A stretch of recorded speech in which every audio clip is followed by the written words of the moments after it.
Di tengah kekuasaan Firaun, Mesir menjadi tanah yang penuh kemegahan, namun diwarnai oleh perbudakan yang kejam. Kaum Bani Israel, keturunan Nabi Yakub, hidup dalam penderitaan di bawah penindasan Firaun. Mereka diperbudak, dipaksa bekerja tanpa ampun, dan dilarang beribadah kepada Allah. Nabi Musa, seorang anak lelaki dari kalangan Bani Israel, selamat dari rencana Firaun untuk membunuh semua bayi laki-laki. Ia tumbuh besar di istana Firaun, tetapi kemudian meninggalkan kemewahan itu setelah membunuh seorang di Mesir secara tidak sengaja. Dalam pengasingannya di Madian, Musa mendapatkan wahyu dari Allah di Gunung Sinai, berupa perintah untuk membebaskan Bani Israel dan menyeru Firaun agar menyembah Allah. Bersama saudaranya Harun, Nabi Musa kembali ke Mesir, dan berdiri di hadapan Firaun dengan keberanian. Ia menunjukkan mukjizatnya, tongkat yang berubah menjadi ular besar, dan tangannya bercahaya putih. Namun, Firaun menolak, bahkan menyebut Musa seorang penyihir. Ia semakin memperberat penderitaan Bani Israel. Dengan izin Allah, Musa mengingatkan Firaun dengan berbagai azab, mulai dari air sungai Nil yang berubah menjadi darah, hujan katak, wabah belalang, hingga kegelapan menyelimuti Mesir. Namun, Firaun tetap keras hati. Setelah azab yang bertubi-tubi, Firaun akhirnya mengizinkan Bani Israel pergi. Dengan hati penuh harapan, Nabi Musa memimpin kaumnya meninggalkan Mesir pada malam hari. Mereka bergerak cepat, meninggalkan tanah penindasan menuju kebebasan. Namun, di tengah perjalanan, Firaun berubah pikiran. Ia marah, dan mengerahkan pasukan berkuda terkuatnya untuk mengejar Nabi Musa dan Bani Israel. Ketakutan menyelimuti kaum Bani Israel, ketika mereka mencapai Laut Merah. Di depan mereka hamparan laut yang luas, dan di belakang, suara derap kuda pasukan Firaun mendekat. "Wahai Musa, apa yang harus kita lakukan? Kita akan binasa," seru mereka panik. Nabi Musa berdiri tegar. Dengan penuh keyakinan, ia berkata, "Jangan takut. Sesungguhnya Allah bersamaku, dan Dia akan memberikan jalan keluar." Atas perintah Allah, Nabi Musa mengangkat tongkatnya ke arah laut. Dalam sekejap, mukjizat besar terjadi. Angin kencang bertiup, dan laut terbelah menjadi dua bagian, menciptakan jalan kering di tengahnya. Di kiri dan kanan mereka, air berdiri seperti tembok besar. Nabi Musa segera memimpin kaumnya melintasi jalan tersebut. Firaun dan pasukannya tiba di tepian Laut Merah. Dengan penuh keangkuhan, ia memerintahkan tentaranya mengejar Bani Israel. Mereka memasuki jalan kering yang telah terbentuk di tengah laut. Namun, ketika Nabi Musa dan kaumnya mencapai seberang, Allah memerintahkan Nabi Musa untuk mengangkat tongkatnya sekali lagi. Tiba-tiba, air laut yang terbelah itu kembali menutup dengan dahsyat. Pasukan Firaun, yang berada di tengah laut, tenggelam seketika. Firaun sendiri, yang selama ini mengaku sebagai Tuhan, akhirnya menyadari kebenaran. Ia mencoba bertobat, namun segalanya telah terlambat. Allah menenggelamkannya bersama pasukannya, menjadikannya pelajaran bagi umat manusia. Di seberang lautan, Bani Israel menyaksikan mukjizat ini, dengan penuh rasa syukur. Mereka memuji kebesaran Allah, dan menyadari bahwa hanya Dia yang layak disembah. Nabi Musa memimpin mereka menuju perjalanan panjang, menuju tanah yang dijanjikan, mengajarkan mereka untuk hidup dalam keimanan kepada Allah. Kisah ini menjadi pengingat abadi akan kekuasaan Allah, keimanan Nabi Musa, dan kebinasaan mereka yang sombong serta menolak kebenaran. Setelah menyaksikan kebesaran Allah, melalui mukjizat terbelahnya Laut Merah, Bani Israel memulai perjalanan panjang menuju tanah yang dijanjikan. Namun, kebebasan mereka dari Firaun hanyalah awal dari serangkaian ujian yang harus mereka hadapi. Mereka berjalan melalui padang pasir yang tandus, di mana panas terik matahari, dan kurangnya makanan menjadi cobaan berat. Kaum Bani Israel mulai mengeluh, "Wahai Musa, apakah engkau membawa kami ke sini, untuk mati kelaparan dan kehausan?" Mereka merindukan kehidupan di Mesir, meskipun penuh dengan perbudakan. Nabi Musa, dengan kesabaran, berdoa kepada Allah untuk memberi mereka rezeki. Allah pun menurunkan mana dan salwa dari langit. Mana adalah makanan manis seperti madu, yang melapisi tanah setiap pagi, sementara salwa adalah burung kecil yang mudah ditangkap. Namun, meskipun diberikan rezeki melimpah, kaum Bani Israel terus mengeluh, meminta makanan lain. Mereka berkata, "Kami ingin bawang, lentil, dan sayur-sayuran seperti di Mesir." Nabi Musa menegur mereka, mengingatkan agar bersyukur atas karunia Allah. Perjalanan mereka berlanjut, dan mereka kembali diuji dengan kehausan. Ketika mereka tiba di tempat tanpa air, Bani Israel mulai memberontak. Nabi Musa, atas perintah Allah, memukul sebuah batu dengan tongkatnya. Seketika, 12 mata air memancar dari batu itu, cukup untuk memenuhi kebutuhan setiap suku Bani Israel. Namun, meskipun Allah terus menunjukkan keajaibannya, hati sebagian dari mereka tetap keras dan penuh keraguan. Di tengah perjalanan menuju tanah yang dijanjikan, Allah memerintahkan Nabi Musa untuk naik ke Gunung Sinai. Di sana, Allah memberikan wahyu berupa Taurat, hukum dan petunjuk untuk Bani Israel. Nabi Musa naik ke gunung selama 40 hari, meninggalkan kaumnya di bawah pengawasan saudaranya, Harun. Namun, ketidakhadiran Nabi Musa menjadi celah bagi sebagian kaum Bani Israel, untuk kembali kepada kebiasaan buruk mereka. Seorang pria bernama Samiri, memanfaatkan situasi ini.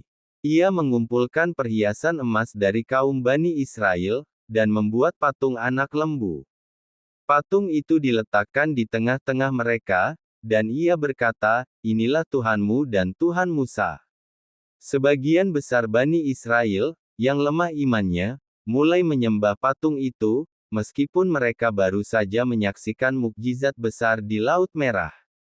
Ketika Nabi Musa kembali membawa Taurat, ia melihat kaumnya menyembah patung anak lembu. Kemarahan Nabi Musa memuncak. Ia melemparkan kepingan Taurat yang terbuat dari batu, dan memarahi Harun, "Mengapa engkau membiarkan mereka melakukan ini?" Harun menjelaskan bahwa ia telah mencoba mencegah mereka, tetapi mereka terlalu keras kepala, dan nyaris membunuhnya. Nabi Musa berdoa kepada Allah memohon ampunan untuk kaumnya. Allah mengampuni mereka, tetapi memberi peringatan keras. Nabi Musa menghancurkan patung anak lembu itu, dan membakar sisa-sisanya. Ia kemudian kembali memohon kepada Allah, dan Taurat diturunkan sekali lagi sebagai pedoman hidup bagi kaum Bani Israel. Setelah menerima kembali Taurat, Nabi Musa memimpin Bani Israel, mendekati tanah yang dijanjikan, sebuah wilayah subur yang Allah janjikan kepada mereka.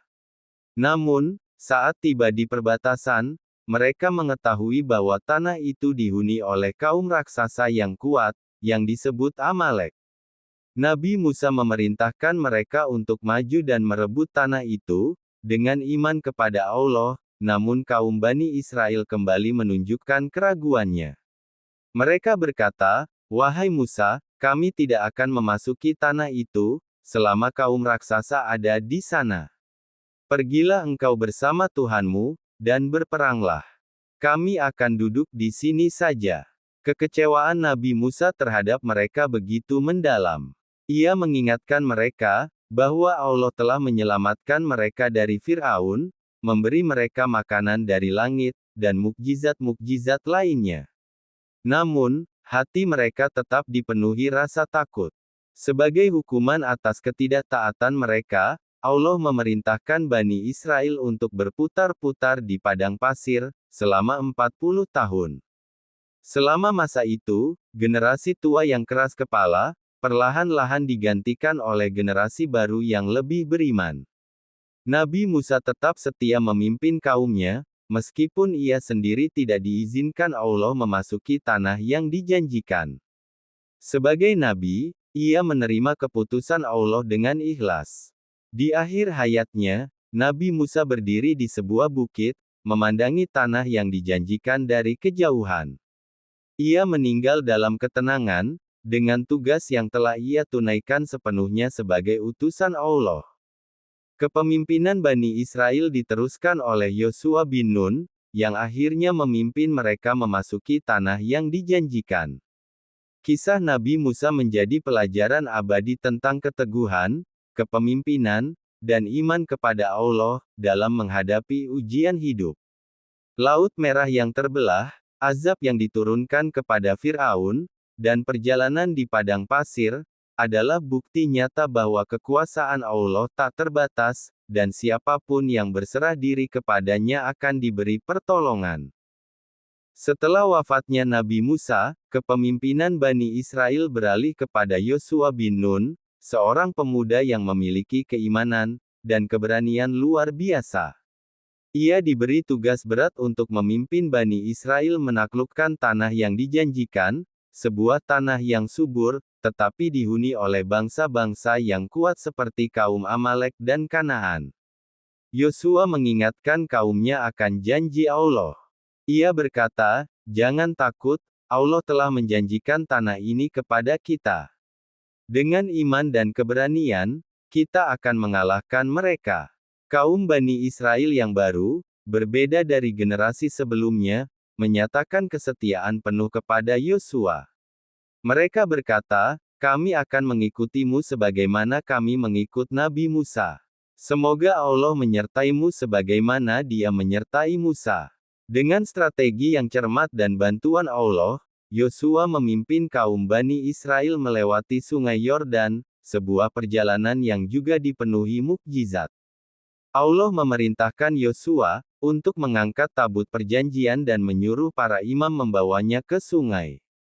Ketika kaki para imam menyentuh air, aliran Sungai Yordan terhenti, dan kaum Bani Israel menyeberangi sungai itu dengan aman, seperti yang pernah mereka alami di Laut Merah.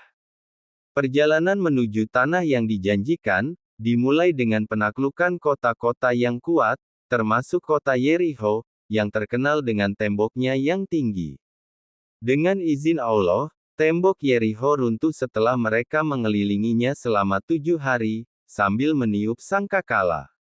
Peristiwa ini menandai awal dari kemenangan demi kemenangan yang diraih Bani Israel di bawah kepemimpinan Yosua. Setelah berhasil memasuki tanah yang dijanjikan, Bani Israel dihadapkan pada tantangan baru.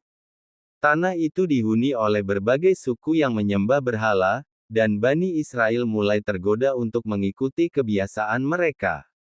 Yosua, yang memahami betapa pentingnya menjaga kemurnian iman, mengumpulkan seluruh kaum Bani Israel di tempat suci, untuk memperbarui perjanjian mereka dengan Allah. Ia berkata, "Pilihlah hari ini siapa yang akan kalian sembah, berhala-berhala bangsa ini, atau Allah yang telah menyelamatkan kita dari Mesir. Tetapi aku dan keluargaku akan tetap menyembah Allah." Kaum Bani Israel berjanji untuk tetap setia kepada Allah. Mereka mengucapkan syahadat, memperbarui iman mereka, dan menghancurkan semua berhala yang ditemukan di tanah itu. Namun, Yosua tahu bahwa cobaan keimanan akan terus datang, terutama setelah generasi pertama yang menyaksikan mukjizat Allah mulai meninggal dunia. Setelah tugasnya selesai, Yosua wafat dengan damai, meninggalkan kaum Bani Israel yang saat itu masih teguh dalam iman. Namun, sebagaimana telah diperingatkan oleh Yosua, godaan duniawi mulai merusak generasi berikutnya. Seiring berjalannya waktu, kaum Bani Israel mulai melupakan mukjizat-mukjizat Allah. Mereka tergoda untuk mengikuti kebiasaan bangsa-bangsa di sekitar mereka. Penyembahan berhala kembali merebak, dan kezaliman di mana-mana. Allah pun menurunkan berbagai cobaan sebagai peringatan. Tanpa bimbingan nabi, atau pemimpin yang kuat, kaum Bani Israel menghadapi serangan dari bangsa-bangsa tetangga. Mereka dikuasai oleh bangsa asing, yang memperbudak mereka, dan mengambil tanah mereka. Dalam penderitaan ini, Bani Israel menyadari kesalahan mereka, dan berseru kepada Allah, untuk mengirimkan pemimpin yang akan membebaskan mereka. Allah mendengar doa mereka dan mengirimkan pemimpin yang diilhami oleh Allah untuk memimpin kaum Bani Israel dalam melawan musuh-musuh mereka. Setiap kali, seorang hakim memimpin Bani Israel kembali kepada Allah dan memperoleh kemenangan. Namun, setelah sang hakim wafat, mereka kembali jatuh ke dalam kesalahan yang sama, dan siklus penderitaan pun berulang. Di tengah kehancuran moral dan keimanan, Allah mulai mengutus nabi-nabi baru, untuk membimbing kaum Bani Israel. Nabi-nabi ini tidak hanya memberikan peringatan, tetapi juga membawa harapan.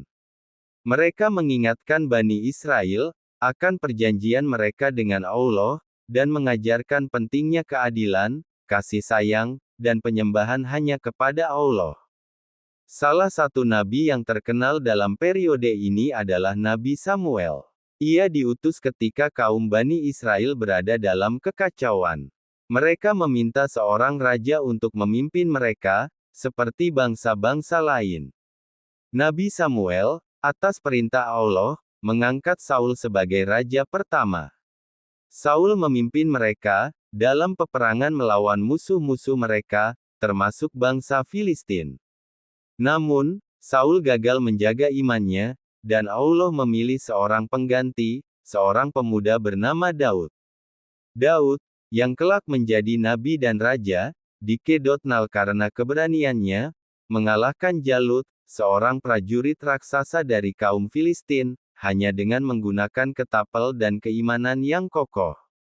Dia bisa mengalahkan Jalut. Perjalanan panjang Bani Israel, dari perbudakan di Mesir hingga memasuki tanah yang dijanjikan, penuh dengan pelajaran penting. Kisah ini menunjukkan bahwa, keimanan yang teguh kepada Allah adalah kunci untuk menghadapi segala ujian, tetapi hati manusia mudah tergoda oleh duniawi, dan lupa akan nikmat Allah. Nabi Musa adalah contoh pemimpin yang penuh kesabaran, keberanian, dan kasih sayang, meskipun menghadapi kaumnya yang sering keras kepala. Mukjizat-mukjizat yang Allah berikan kepada Nabi Musa, termasuk pembelahan Laut Merah, penurunan Taurat, dan rezeki dari langit, menjadi bukti bahwa Allah selalu menyertai mereka yang bertakwa. Namun, perjalanan Bani Israel juga menjadi peringatan, bahwa manusia seringkali lalai, dan tidak bersyukur. Ketika keimanan mereka kuat, Allah memberikan kemenangan dan kemakmuran. Tetapi ketika mereka berpaling, mereka menghadapi kehancuran dan penderitaan. Kisah Nabi Musa dan kaumnya, mengajarkan kepada umat manusia, bahwa iman harus dijaga, dan diuji melalui ketaatan, kesabaran, dan pengorbanan.